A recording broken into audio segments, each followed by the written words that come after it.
What if everything you thought you knew about the start of World War II was just the surface of a much deeper story? What if the war didn't begin with armies marching proudly into battle, but with lies whispered through radio waves, promises, broken in smoky back rooms, and a nation caught between two giants with nowhere to run? This isn't your typical textbook version. The invasion of Poland in 1939 wasn't just the trigger for a global war, it was the blueprint for the chaos that followed. Germany staged fake attacks to justify an invasion. Poland's allies promised support, then blinked. And when hope flickered in the east, the Soviet Union stabbed from the shadows. All of it, a tragic masterclass in betrayal, strategy, and survival. In this video, we're going to walk through the invasion moment by moment, not just the battles, but the human heartbeat behind each one. You'll see how fear shaped decisions, how courage defied logic, and how the opening act of World War II revealed more about human nature than most people dare to admit. So buckle up, because once you see how it really began, you'll never look at Poland or 1939 the same way again. You know how sometimes, when someone's caught doing something shady, they pretend someone else started it? Well, in 1939, that's exactly what Germany did. They didn't just roll into Poland guns blazing. They prepared the stage, like actors rehearsing a drama nobody else wanted to see. One of the most infamous setups, the Gliwice radio station incident. Nazi operatives dressed as Polish soldiers and faked an attack, broadcasting anti-German messages to make it look like Poland struck first. Lies, staged corpses, the whole theatrical kit and caboodle. This wasn't just manipulation, it was calculated propaganda at its darkest. Hitler knew the world wouldn't buy an outright invasion without some sort of justification. So, he gave them a fabricated one. With precision only a dictator drunk on power could deliver, Germany choreographed multiple incidents along the border. They played victim on paper while sharpening their swords behind the curtain. It wasn't Poland picking the fight. It was Germany scripting a bloody opening act to World War II. Now, imagine being on the receiving end of that deception.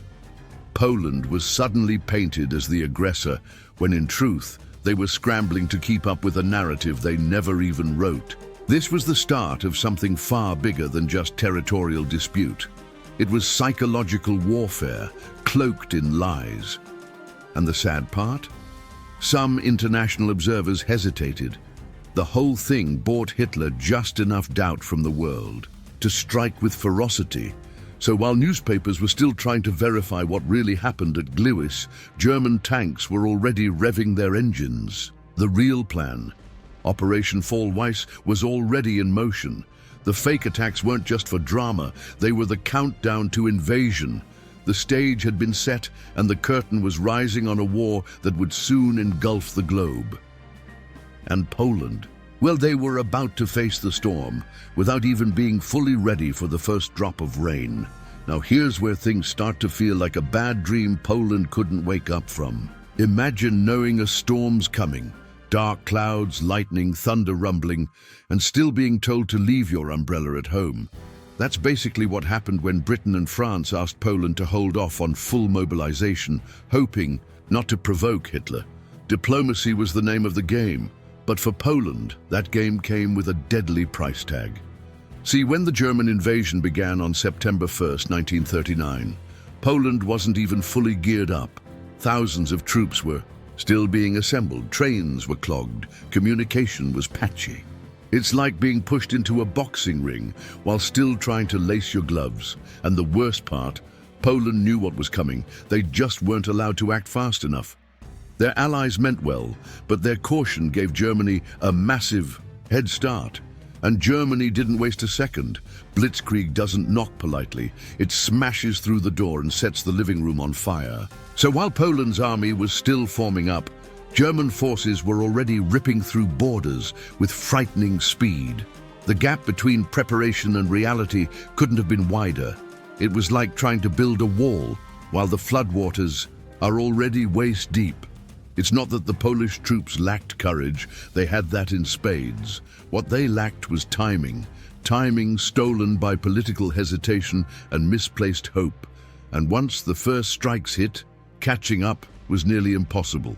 Mobilization turned chaotic. Poland was reacting, not resisting, and that distinction made all the difference. The country's defense plan wasn't just compromised, it was shattered before it could even fully activate. But Germany wasn't coming in from just one direction, and that's where the nightmare got even worse. Picture this, you're guarding your front door, and suddenly someone kicks in the windows, breaks through the basement and starts climbing in from the roof, all at the same time. That's exactly how Germany executed their invasion plan, known as Fall Weiss. It wasn't a simple border push, it was a full-on, three-pronged ambush. They came in hot from the north through East Prussia, from the west via Germany itself, and from the south through Slovakia. It was war by encirclement, and Poland was at the center of the noose. This wasn't some brute force gamble. It was tactical brilliance with terrifying consequences. The German command aimed straight for Warsaw, not just to capture the capital, but to surround and squeeze Polish forces like a vice. Every movement was calculated, coordinated, and backed by sheer momentum. Poland tried to brace, but with attacks flying in from three sides, their defense lines folded like paper against steel. You could feel the dread spreading faster than the tanks. Think about the soldiers, the families, the cities caught between these advances. It wasn't just about military strategy. It was psychological warfare. Panic spread, communication broke down, villages fell before orders even arrived. And behind every front line, civilians were trapped in the chaos, watching the world unravel. Fall Weiss wasn't just a plan, it was a precision-engineered catastrophe designed to leave Poland breathless before the real fight could even begin. And Warsaw, it became the ultimate target, not just geographically but symbolically. Germany wanted to crush the heart of the nation fast. The idea was simple: surround, overwhelm, and conquer before the West could blink. No mercy, no delays, just devastating efficiency. For Poland, every direction looked the same, an oncoming storm. Every road led to fire, every horizon held another line of enemy tanks. But Germany didn't stop at ground warfare. They had wings. And those wings were about to darken the skies. If war had a soundtrack, blitzkrieg would be the drumline. Fast, loud, relentless. The term itself means lightning war, and Germany delivered exactly that. While Polish soldiers tried to regroup on land, the sky turned into a nightmare factory. The Luftwaffe, Germany's air force, dominated the skies, bombing roads, railways and supply lines with surgical cruelty. It wasn't just destruction, it was disorientation. One moment you're moving troops, next moment fire rains from above. And here's the brutal genius of it all. The air raids weren't random. They were part of a deadly choreography designed to paralyze movement and shatter morale. German tanks blitzed forward with shocking speed, smashing through weak points before Poland could set up a defense. The combo? Aerial terror from above, mechanical fury from below. No long trench warfare, no drawn-out sieges, just speed, shock, and collapse. It was World War II's new playbook, and Poland was the first test case. Polish defenses, brave as they were, simply couldn't keep up. Cavalry charged tanks, outdated equipment jammed, and command posts were obliterated mid-order. It wasn't for lack of spirit. Poland had plenty of that. But Germany had rewritten the rules of engagement, and they played to win. Every bomb that dropped wasn't just about hitting targets. It was about sending a message. Resistance is futile. The psychological toll was as devastating as the physical one. And civilians, they weren't spared. Cities were bombed, roads became graveyards, refugees clogged escape routes only to be strafed from above. Imagine trying to flee with your family only to hear the whine of dive bombers overhead. This wasn't just war, it was a performance of fear. And blitzkrieg was its opening act. Fast, unforgiving, designed to break a nation before it knew how to bend. But here's the twist. Poland wasn't entirely alone. Their allies did respond, just not in the way anyone hoped. When Poland got invaded, the world didn't stay silent, at least not on paper. On September 3rd, 1939, both Britain and France declared war on Germany. Sounds like a game changer, right? Like maybe hope was finally riding in with the cavalry? But here's the thing, nothing happened.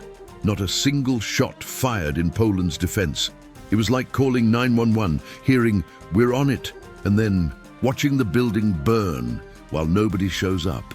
This chapter of World War II is often called the phony war for a reason. Britain and France went through the diplomatic motions, but military action, zip, zero, nada. Their armies stayed behind the Maginot Line, sipping tea and waiting. Meanwhile, Poland was being torn apart, air, land, and heart. The Allies had the power to pressure Germany from the west, to divert its forces, even to confuse its strategy. But instead, they watched. And the Polish people felt it deeply. Imagine knowing your friends promised to back you, then standing alone in the rain while the bombs fall. That's betrayal dressed as alliance. The declarations gave Poland a momentary flash of hope. Sure, but hope without action, it's just a ghost in fancy clothes. The Germans didn't even flinch. In fact, Hitler probably grinned, knowing that the Western Front would stay as still as a painting while he steamrolled the East. You could argue Britain and France were buying time, planning a bigger response. Maybe. But for Poland, time wasn't. A luxury. Every hour without support meant more territory lost, more lives crushed, more history rewritten in ash and rubble.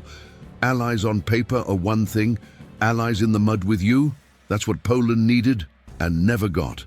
So they made a decision. If help wasn't coming from the West, then maybe salvation could be carved out in the southeast. Cornered, outgunned and bleeding, but not broken. That's how Poland responded. With enemy forces closing in on Warsaw, the Polish army launched a fierce counterattack. Not because they thought they could win the war in a day, but because they refused to go down without swinging. They struck near the capital, hoping to buy time, regain momentum, and maybe, just maybe, rally their scattered forces. And for a brief, defiant moment, they did. The attack didn't turn the tide, but it showed something deeper: resilience. It was Poland saying, "We're still here, we're still fighting." Soldiers fought street by street, village by village, holding ground not with superior firepower, but sheer will. But the numbers weren't in their favor, and they knew it. Germany had momentum, air dominance, and speed. So the Polish strategy shifted, not surrender, but survival. They began to retreat southeast. But this wasn't just a disorganized scramble. It was a calculated fallback toward the so-called Romanian bridgehead, a plan to regroup, resupply, and await the Western Allies' promised support. The idea was simple. If they could hold out long enough, maybe France and Britain would finally step in with real force. So units moved toward the Carpathians, some even managing to maintain order under fire. But every step back was paid for in blood. Civilians fled alongside soldiers. Roads turned into rivers of humanity. Carts, livestock, children clutching their parents, all moving through dust and dread. But the dream was alive. Maybe in the southeast they could form a new line. Maybe the counterattack had bought them time. Maybe the Allies would finally wake up and strike from the west. So they kept going, not because they were running away, but because they were still trying to win. But just as they reached for that slim thread of hope, a new threat emerged from the east. Just when Poland thought it couldn't get worse, it did. On September 17, 1939, while the nation was still reeling from Germany's hammer blows, the Soviet Union slipped in with a sucker punch from the east. No warning, no declaration, just tanks, troops, and betrayal. Under the shadow of the secret, Molotov-Ribbentrop Pact. Stalin's forces crossed the border, claiming they were there to protect Ukrainians and Belarusians. But let's call it what it was: invasion disguised as rescue. This move wasn't random. It was a cold, calculated power grab. Poland carved up between two giants, like a stolen loaf of bread shared at a table of thieves. Stalin didn't care about protecting anyone. He saw weakness, and he pounced. The pact with Hitler had already sealed Poland's fate weeks before the first bullet flew. The invasion from the east made resistance impossible. Surrounded, overwhelmed, and betrayed. From every side, Poland's hopes were being buried under steel tracks and muddy boots. The blow hit hard, not just militarily, but emotionally. People who had fled the Germans were now trapped between two totalitarian nightmares. Soldiers were disarmed, arrested, deported. Some tried to fight, others just tried to survive. It was confusion wrapped in terror, and the worst part, there would be no cavalry, no miracle counterstrike. Poland was being erased in real time while the world watched from a safe distance. But here's what really stings. For the Soviets, it was all business. They moved methodically, occupying key cities and cutting off escape routes. And they didn't come as friends. Executions, imprisonments, forced relocations. It all began immediately. Stalin's aim was to cleanse and control. And while Germany showcased brute strength, the Soviets dealt in silent cruelty. One stripped the land, the other shattered the soul. And so, with both jaws of the trap now closed, Poland stood bloodied, but still fighting, just not for much longer. By late September, Poland was holding on by sheer grit. The capital, Warsaw, stood defiant, even as German bombs shattered streets and lives. For nearly a month, citizens and soldiers alike turned the city into a fortress. They fought with anything they had: rifles, bricks, even hope. But after relentless shelling and air raids, the heart of Poland finally fell on September 27, 1939. Not for lack of courage, but because no one can stand alone forever. Yet, even after Warsaw's fall, Poland didn't give in. South of the capital, near the town of Koch, one final stand was being written into the history books. It wasn't a strategic game changer, but it was symbolic. The Battle of Koch, fought from October 2nd to the 6th, was Poland's last organized resistance.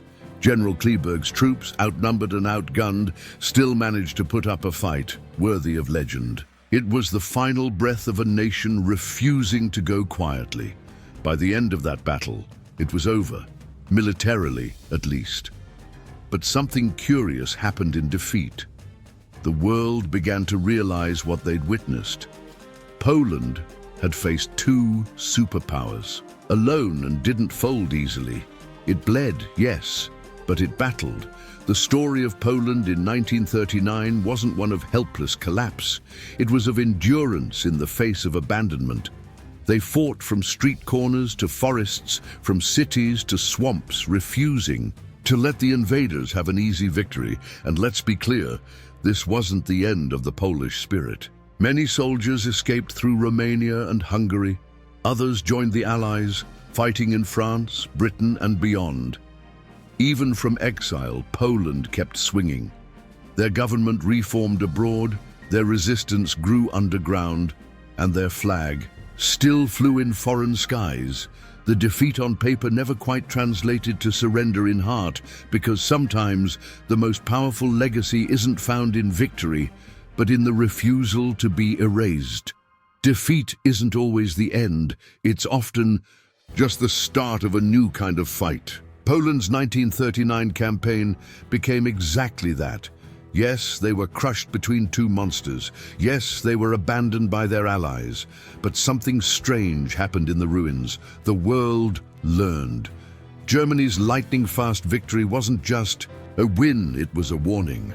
Blitzkrieg wasn't a fluke, it was a formula, and the rest of the world, they were next on the list.